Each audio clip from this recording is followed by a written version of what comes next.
welcome to a new Harry's Garage video, and today's car is this, the Bentley Continental GT Speed Edition. So this has got the W12 engine in it, but now enhanced to 650 horsepower, making it the most powerful Continental GT on sale today.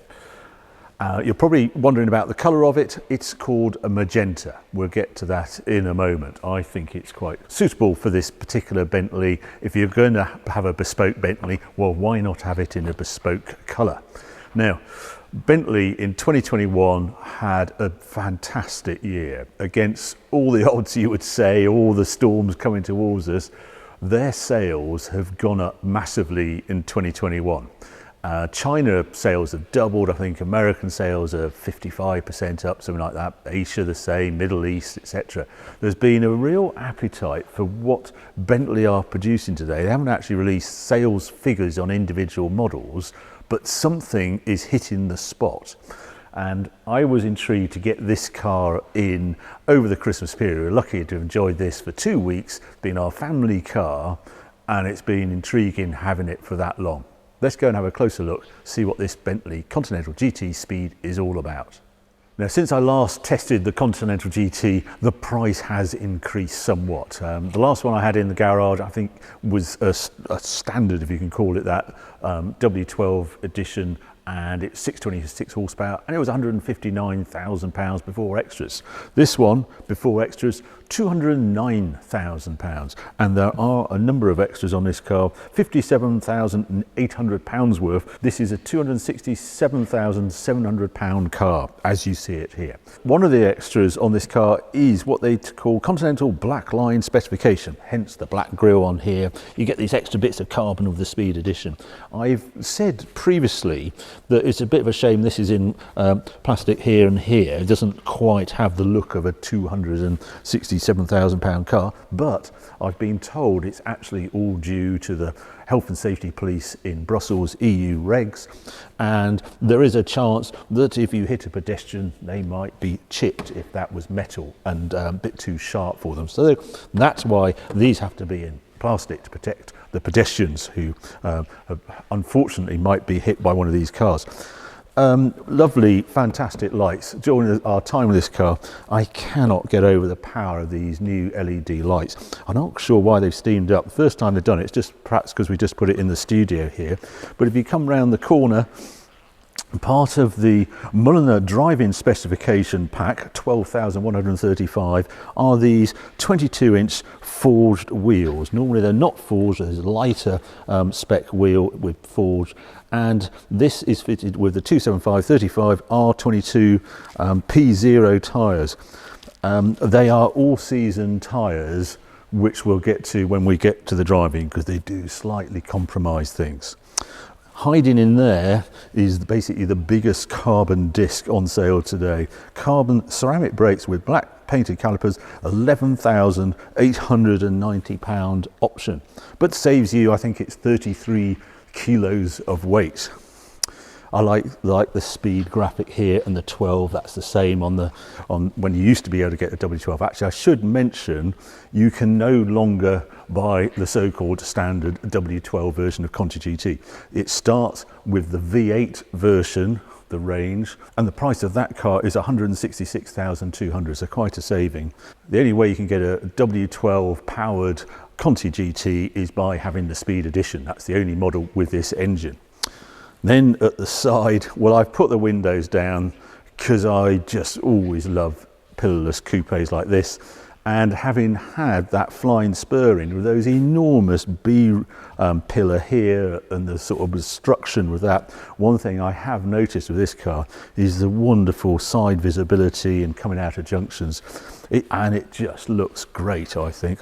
Again, this really sharp line here over its rear haunches, 22-inch the rear part of the Mulliner pack. If I just open that, you get this metal fuel filler, which they seem very proud of. What I can't get over is when you put that down, it just stops. It locks automatically like that.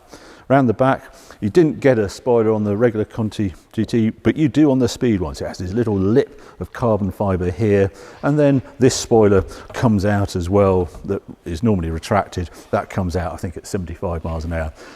Great styling. I love this use of black to extend the window, and that ribbon of brake light up there which just flashes.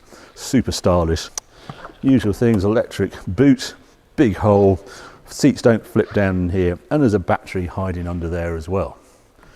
Just actually around the back, this is how the W12 has these huge great exhaust outlets here, and a bit of a carbon diffuser going on here. Aha, that's the gesture control getting upset because I was showing you the rear diffuser. Anyway, the Speed Edition gets this carbon. It's going to go crazy. It's fine. I'm just trying to show the diffuser. Anyway, I'm just going to show you if I get in the back of this car. It's a bit of a dark hole in there, but I just want to show you something. We have used the rear seats in this car, and there's been one or two complaints. One, it's all right on headroom. As you can see, I have plenty of headroom. I've got an armrest here, but I'd quite like an armrest here. But the only problem is when I think I do the armrest, no, it's not an armrest. It's actually a ski hatch. So you don't get a centre armrest, which I would quite like to do. And also, if the seats motor back, that's my position, and they hit my knee, they stop automatically, and that's quite a nice feature.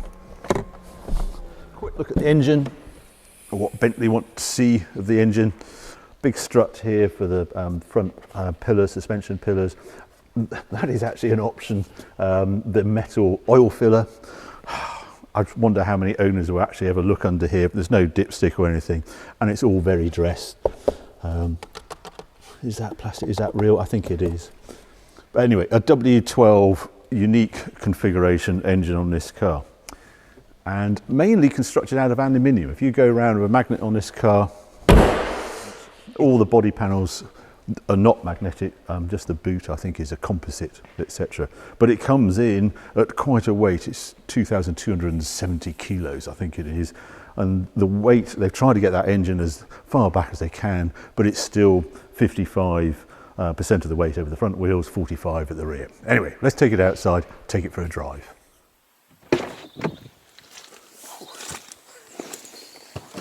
Yeah, it's quite an interior in here. I mean, they always are, these new Conti GTs. I love the way it gives me the seat belts, very kind, thank you Bentley. I'm going to start it straight away just to show off this. I can't get enough of this rotating display. I should imagine every single Conti GT is spec'd with it. It's a £4,800 extra, but at 209,000 list, I think it's a must-have. The one thing I've said, I still don't know why. You have this stopwatch here. No idea how to trigger it. I can't work it out at all. So it's a bit of a pointless gauge, which is a bit of a disappointment. I think Bentley would do well to sort of slightly imitate Rolls-Royce and have a torque dial there, how much torque you're using, or something a bit more fun. I think a chronograph like that is completely pointless in this car. Anyway, what I'm going to do now, head out of here and go on to some of my favourite roads and just see if this Speed Edition is that much more dynamic.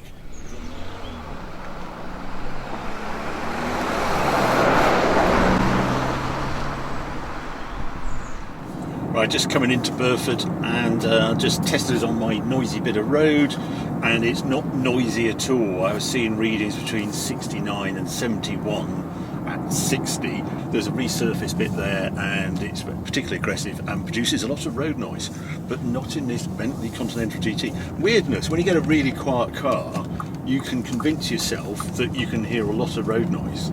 That's only because the rest of the car is so quiet. But you actually get a meter out and you realise just how quiet it is.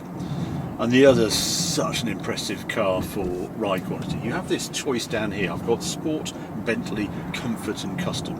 You don't really ever have to use Comfort, because if you use Bentley setting, as they term it, it will automatically revert to Comfort if your driving style is suitable for Comfort, and it can sort of detect the road by some cleverness I don't really understand.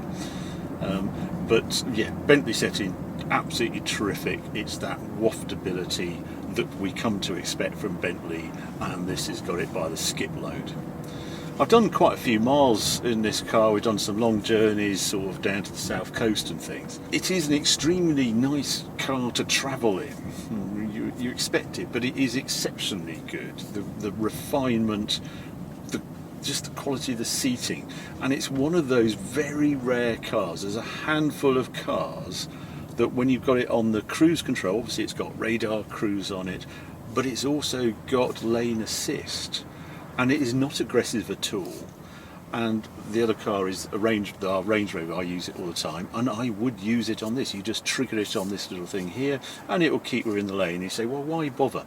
How I view it is, it's a second pair of eyes on something weird happening around you. A car suddenly braking, a car pulling out, you're keeping in lane. If you get distracted in any sort of way, you shouldn't, but it will keep you locked on in the middle of your lane. So I actually think it's worth using. The other good thing it was doing on the motorways, I couldn't get over its MPG. I think it was doing 27 MPG or something on a sort of motorway cruise. It's gone down a bit. If I'm short distance stuff, it's soon into the teens, as you'd expect with a turbocharged 6-litre W12 engine and 2.2 tons or 2.3 tons to carry it. Anyway, what I'm interested in now is my skirt out of here, out of Burford. Now so I'm going to go to Sport on the setting. I am doing 28 miles an hour, there about it. Here's the D-limit sign. Let's see what happens. Oh, yeah. It gets a proper move on, as you would imagine. I cannot get over how low gear this car is. First gear is 29 miles an hour at peak revs, which is 6,000 RPM, where it changes up. Second is 53 miles an hour, and I think third goes to 80 something. That is seriously low geared, and that is what gives it a clarity off the line. Proper quick acceleration away from the line in this car, and with the four-wheel drive. Even so, I did notice this slightly squirm there, and I put it down to those all-season tyres, which aren't helping it. Traction control, and it's sort of damp. We've had this Christmas New Year, if you live in the UK, it's just been damp and miserable for weeks, and unfortunately this car goes back tomorrow and I'm testing this condition. This is actually reasonably dry roads for here.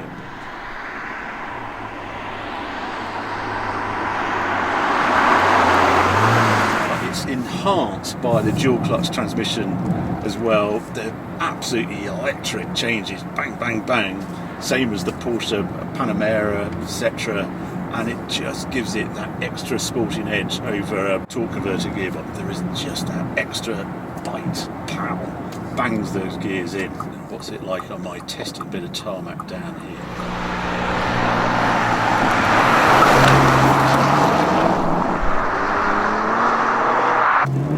Whoa, it's just spun up the back. It's got the other thing Speed gives you is a limited slip diff at the rear, electronic diff. I just feel the safety belt tighten up. It thinks I'm driving aggressively, so it's giving an extra tug on the safety belt.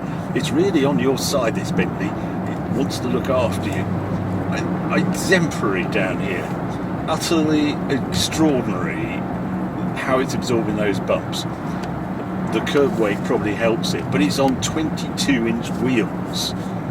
305 I think at the back, arrow straight down here, extraordinary body control. It's also got those anti-roll technology on its anti-roll bars, which basically means when I'm going in a straight line like this, those anti-roll bars can relax, and they actually help ride quality enormously. You think how that GT3 down here, same bit of road, there's a lot of camber here, absolutely different. It just highlights how aggressively set up that GT3 was. It's a different sort of car, but even in its class, it's exceptionally good, this Conti GT.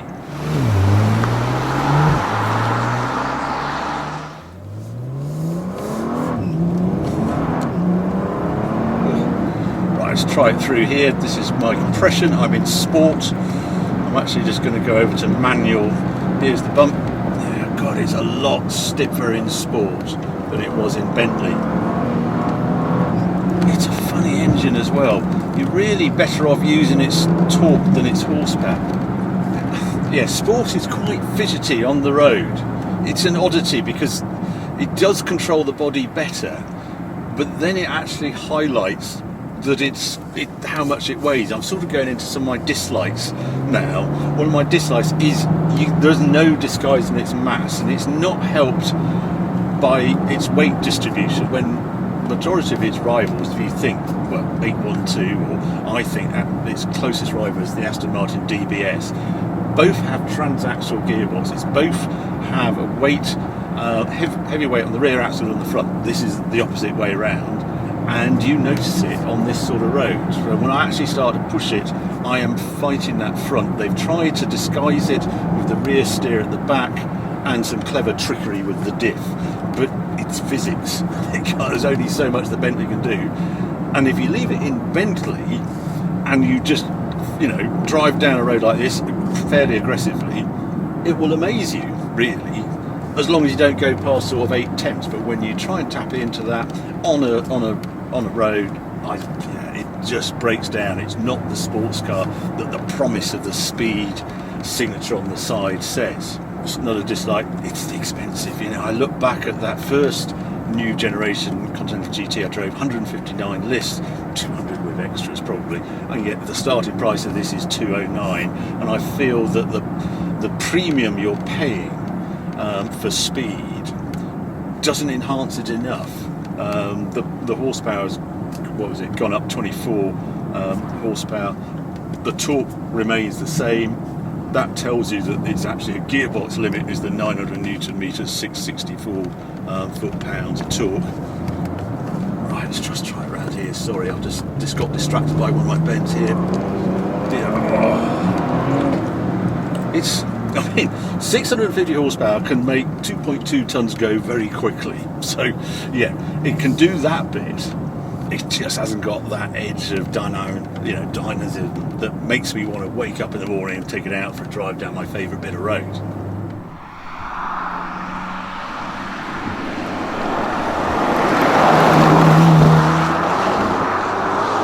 Carbon brakes do feel a little clumsy around town, so that's another slight dislike, but they're an £11,000 option.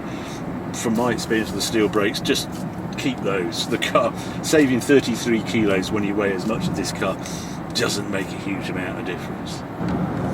It's got electric steering. It's nicely metered out. There's not a huge amount of information, but it's lovely to use, the steering. It's just the right speed for turning, etc. Let's have a look. So I've been a bit mean. Yeah, just trying to invoke its understeer around there and then round here. There it is.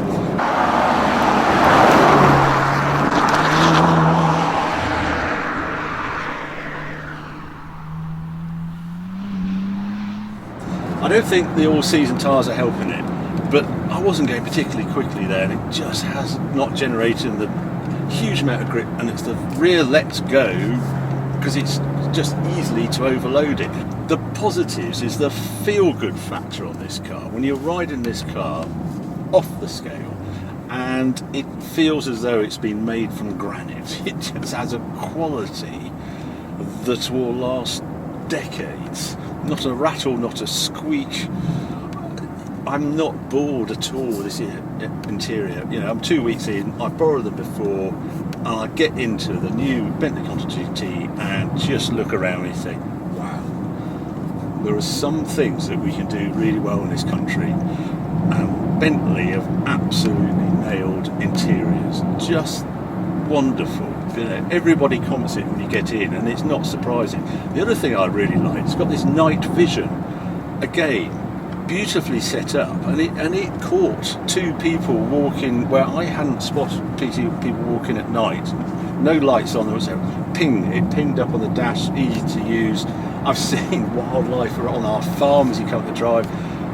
Is it a gimmick? I don't know, but those 2 walkers did show me that, wow, I hadn't seen them, and there were a lot of deer jumping out of hedges in this area. Maybe it would give me advance notice of a deer doing that. So there you go, there's my sort of summary of the new Bentley Continental GT Speed. I really like it. It's an indulgence, especially with the world going all electric. It has lots of layers of enjoyment, from the sort of grumbly startup noise, and again the build quality of it. It is probably the last of the line before we all go electric, but a hugely enjoyable car. Personally, I would actually choose the Aston Martin DBS Superleggera. 300 and some kilos lighter, a bit more power, rear drive, just ace. And yes, it hasn't got an interior anything like this one, but the drive experience, I think, warrants me. I would choose that one over having this interior. If you're not into the ultimate vehicle dynamics, you're going to love this car. No wonder Bentley is selling so many of them. It's just a wonderful mobility device, and I've enjoyed it hugely. And I hope you've enjoyed this video. If you have, well, keep watching, keep subscribing. More videos coming along very soon.